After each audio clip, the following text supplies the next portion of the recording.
ವಿಜಯಪುರ ಜಿಲ್ಲೆಯ ನಗರದಲ್ಲಿ ಇವತ್ತಿನ ದಿನ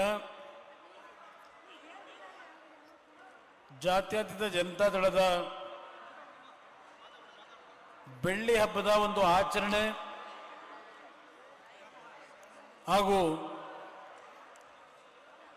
ಹಲವಾರು ದಿನಗಳಿಂದ ನಾನು ಬಿಜಾಪುರ ಜಿಲ್ಲೆಗೆ ಬರಲಿಕ್ಕಾಗಿರಲಿಲ್ಲ. ಆರೋಗ್ಯದ ಒಂದು ತೊಂದರೆಯಲ್ಲಿ 2024ರಿಂದ ನಾನು ಬಿಜಾಪುರ ಜಿಲ್ಲೆಗೆ ಪಾದಾರ್ಪಣೆ ಮಾಡಲಿಕ್ಕೆ ಆಗಿರಲಿಲ್ಲ.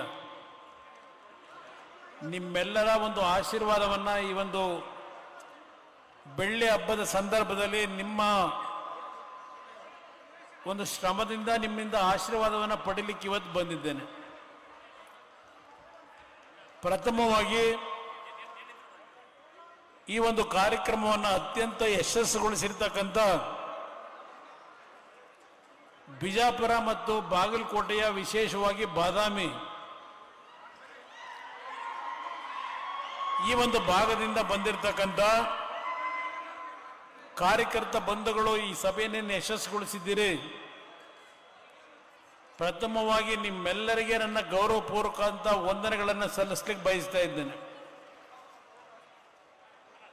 ಬಿಜಾಪುರ ಜಿಲ್ಲೆಯ ದೇವರಿಪ್ಪರಿಗೆ ರಾಜುಗೌಡರು, ಬಸವನ ಬಾಗೇವಾಡಿಯ ನಮ್ಮ ಅಪ್ಪುಗೌಡರು, ನಾಗಠಾಣದ ದೇವಾನಂದ ಚವ್ಹಾಣ್ ಅವರು, ಹಿಂಡಿಯ ಬಿ ಡಿ ಪಾಟೀಲ್ರು, ಅದೇ ರೀತಿಯಲ್ಲಿ ನಮ್ಮ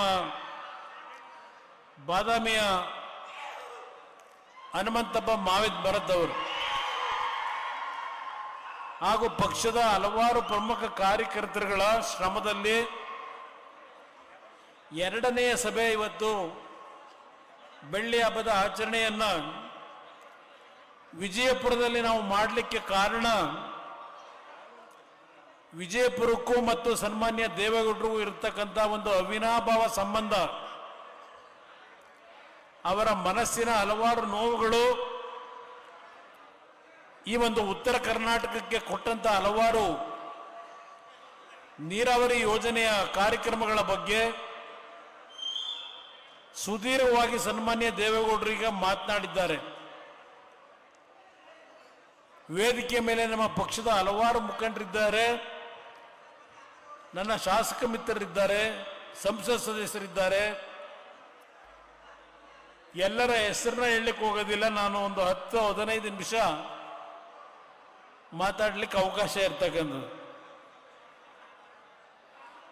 ನಾನು ಪ್ರಥಮವಾಗಿ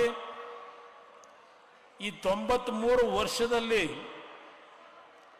ಬಿಜಾಪುರಕ್ಕೆ ಸನ್ಮಾನ್ಯ ದೇವೇಗೌಡರು ಬಂದು ಹಳೆಯ ಹಲವಾರು ಈ ಭಾಗದ ಅಭಿವೃದ್ಧಿಗೋಸ್ಕರವಾಗಿ, ನೀರಾವರಿ ಯೋಜನೆಗಳಿಗೋಸ್ಕರವಾಗಿ ಯಾವ ಶ್ರಮವನ್ನು ಪಟ್ಟಿದ್ರು ಅಂತಕ್ಕಂಥದ್ದನ್ನ ಇವತ್ತೇನು ಹೇಳಲಿಕ್ಕೆ ಬಂದಿದ್ದಾರೆ. ಬಹಳ ಜನ ಹಿರಿಯರಿದ್ದೀರಿ. ಇವತ್ತಿನ ನಮ್ಮ ಯುವಕರಿಗೆ ಅವರ ನೀರಾವರಿ ವಿಷಯದಲ್ಲಿ ಕೈಗೊಂಡಂತಹ ಯೋಜನೆಗಳ ಬಗ್ಗೆ ಬಹಳ ಜನಕ್ಕೆ ಗೊತ್ತಿಲ್ಲ. ಒಂದು ಬಾರಿ 1983-84ನೇ ಇಸ್ವಿನಲ್ಲಿ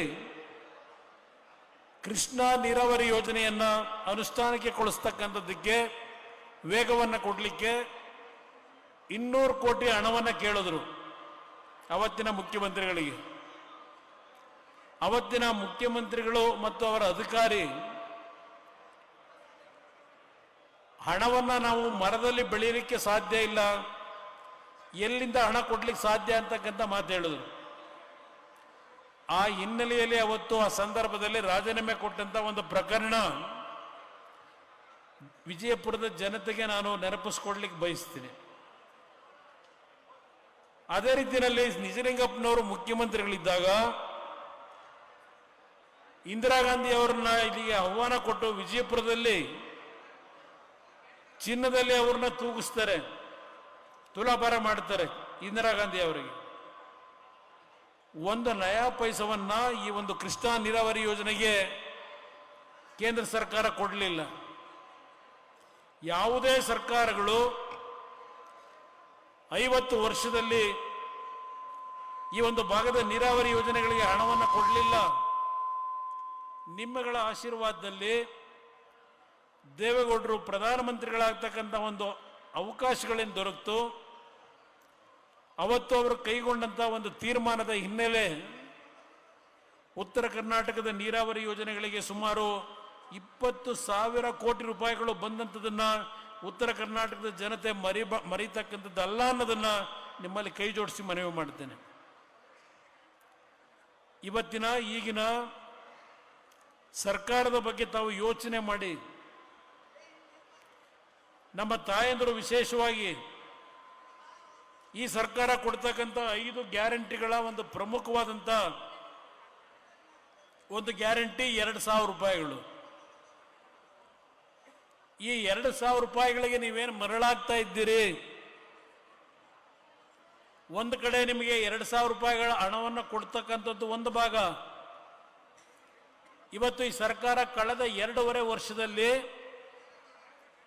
ಯಾವ ಒಂದು ವಸ್ತುಗಳನ್ನು ಖರೀದಿ ಮಾಡಲಿಕ್ಕೆ ತೆರಿಗೆಯನ್ನು ವಿಧಿಸಿದ್ರು ಯೋಚನೆ ಮಾಡಿ.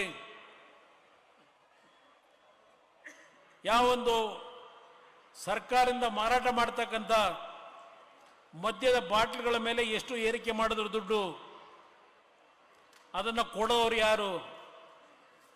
ಅದನ್ನು ಕೊಡ್ತಕ್ಕಂಥದ್ದು ನಿಮ್ಮ ಕುಟುಂಬದ ಯಜಮಾನರುಗಳು, ಇಲ್ಲ ನಿಮ್ಮ ಮಕ್ಕಳು ಕೊಡಬೇಕು ಆ ದುಡ್ಡನ್ನು ಸರ್ಕಾರಕ್ಕೆ. ಅದಷ್ಟೇ ಅಲ್ಲ, ಯಾವೊಂದು ಭೂಮಿಯನ್ನು ರಿಜಿಸ್ಟರ್ ಮಾಡಿಸ್ಕೋಬೇಕು, ಗೈಡೆನ್ಸ್ ವ್ಯಾಲ್ಯೂಗಳಿರ್ಬೋದು, ವಿದ್ಯುತ್ ಶಕ್ತಿಯ ಒಂದು ಬಿಲ್ಲನ್ನು ಕಟ್ಟಲಿಕ್ಕೆ ಎಷ್ಟು ದರ ಏರಿಕೆ ಮಾಡಿದ್ದಾರೆ. ಈಗಲೂ ಪುನಃ ಏಪ್ರಿಲ್ ತಿಂಗಳಿಂದ ವಿದ್ಯುತ್ ಶಕ್ತಿಯ ದರವನ್ನು ಏರಿಕೆ ಮಾಡ್ತಾ ಇದ್ದಾರೆ. ಹೇಳ್ತಾ ಹೋದ್ರೆ ಹಲವಾರು ವಿಷಯಗಳನ್ನು ಹೇಳ್ಬೋದು. ಅದಷ್ಟೇ ಅಲ್ಲ, ಈಗಾಗಲೇ 7,65,000 ಕೋಟಿ ಸಾಲ ಏನು ಮಾಡಿದ್ದಾರೆ. ಮುಂದಿನ 6ನೇ ತಾರೀಕು ಮತ್ತೆ 17ನೇ ಬಜೆಟ್ನ ಏನು ಮಂಡನೆ ಮಾಡ್ತಾರೆ, ಸುಮಾರು 1 ಲಕ್ಷಕ್ಕೂ ಹೆಚ್ಚಿನ ಕೋಟಿ ಮತ್ತೆ ಸಾಲವನ್ನ ಈ ಸರ್ಕಾರ ಮಾಡಲಿಕ್ಕೆ ಹೊರಟಿದ್ದಾರೆ. ಈ 8.5 ಲಕ್ಷ 9 ಲಕ್ಷ ಕೋಟಿ ಸಾಲ ಏನು ಮಾಡಿದ್ದಾರೆ ಈಗ ಸರ್ಕಾರ ಮಾಡ್ತಾರೆ. ಈ ಸಾಲ ತೀರಿಸೋರು ಯಾರು? ಪುಣ್ಯಾತ್ಮರು ನೀವೇ ಈ ಸಾಲ ತೀರಿಸಬೇಕು, ಯಾವ ಸರ್ಕಾರಗಳು ತೀರ್ಸಕ್ಕಾಗಲ್ಲ. ನಿಮ್ಮ ಜೋಬಿಗೆ ಕೈ ಹಾಕಿ ನಿಮ್ಮ ಹಣವನ್ನು ದರೋಡೆ ಮಾಡ್ತಕ್ಕಂಥದ್ದು ಈ ಸರ್ಕಾರಗಳು. ದಯವಿಟ್ಟು ತಾವೆಲ್ಲ ಸೂಕ್ಷ್ಮವಾಗಿ ಅರ್ಥ ಮಾಡ್ಕೋಬೇಕು. ಇವತ್ತು ನಾನು ಈ ಒಂದು ಜಿಲ್ಲೆಯಲ್ಲಿ ಬಂದಿದ್ದೇನೆ, ನಗರದಲ್ಲಿ ನಿಮ್ಮ ಮುಂದೆ ನಿಂತಿರ್ತಕ್ಕಂಥದ್ದೇನಿದೆ, ಹಲವಾರು ಬಾರಿ ಬಂದಿದ್ದೇನೆ. ಗುತ್ತಿ ಬಸವಣ್ಣ ಯೋಜನೆಗೆ ಸರ್ಕಾರಗಳು ಗಮನ ಕೊಡ್ತಿಲ್ಲ ಅಂತ ಹೇಳಿ 48 ದಿನಗಳ ಕಾಲ ರೈತರು ಒಂದು ಪ್ರತಿಭಟನೆ ಮಾಡಿದ್ರಿ. ಆ ಸಂದರ್ಭದಲ್ಲಿ ನಾನು ಮುಖ್ಯಮಂತ್ರಿ 2006-7 ಈಶ್ವರಪ್ಪನವರು ನೀರಾವರಿ ಮಂತ್ರಿಗಳಿದ್ದರು, ಕಳಿಸಿದ್ರು, ನೀವು ಧರಣಿಯನ್ನ ನಿಲ್ಲಿಸಲಿಲ್ಲ.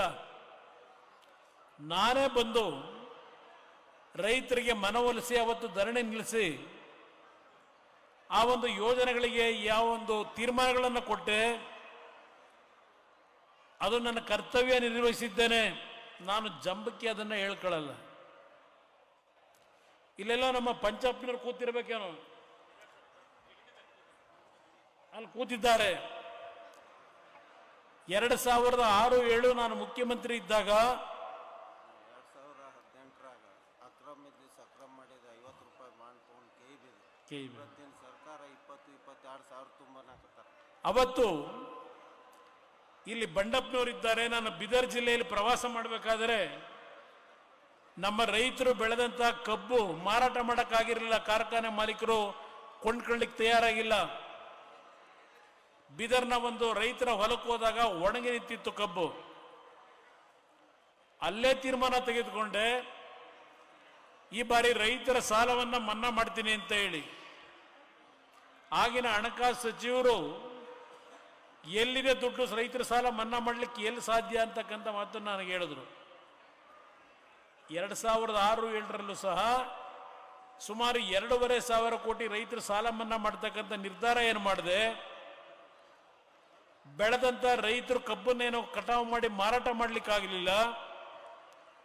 ಸುಮಾರು 248 ಕೋಟಿ ಹೆಕ್ಟರ್ಗೆ 25,000 ರೂಪಾಯಿಗಳ ಸಹಾಯಧನವನ್ನು ಕೊಡ್ತಕ್ಕಂಥ ನಿರ್ಧಾರ ನಾನು ಮಾಡಿದಂಥದ್ದೇನಿದೆ, ಯಾರು ರೈತರ ಪರವಾಗಿದ್ದಾರೆ ತಾವು ತೀರ್ಮಾನಕ್ಕೆ ಬನ್ನಿ.